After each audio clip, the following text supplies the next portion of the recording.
congratulate each and every one of you for coming out here this evening to support Brendan Lillis in his campaign for freedom. Brendan Lillis should not be in jail.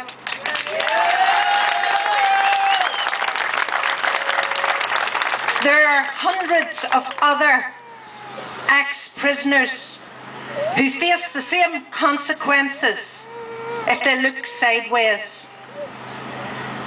And I think it's important that we ask, and I make no apology for saying this, that we ask those politicians who signed up to the Good Friday Agreement to come out and be straight and say, is the war over or is it not? Because if it's over, why are prisoners from the 1970s and the 1980s still in prison for political offences of those times?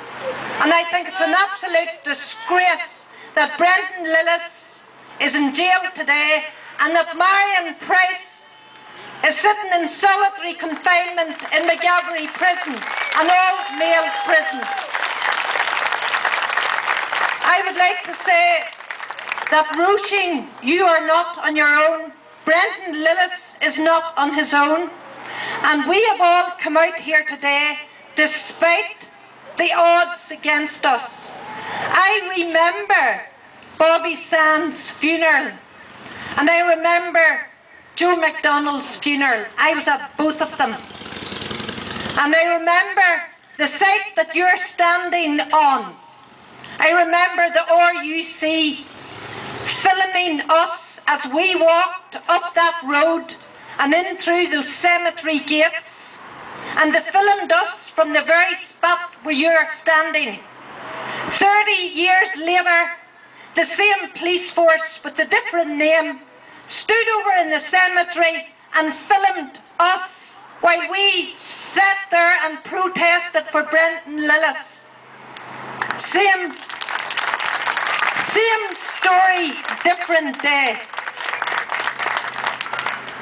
Just before I finish up, I want to make the point that this is a humanitarian issue.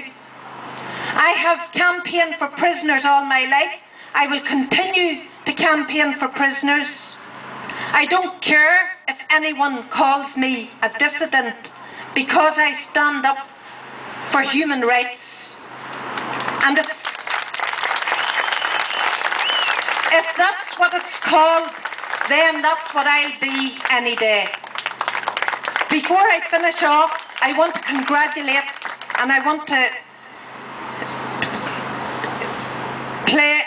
pay special homage to Jared Hodgins and Alex McCrory, who have been here 24/7 and who are fasting. I think it's an incredible sacrifice. I think it's very important that, and everybody, Roisin and a number of people are fasting, and I think it's very important to acknowledge that. Thank you.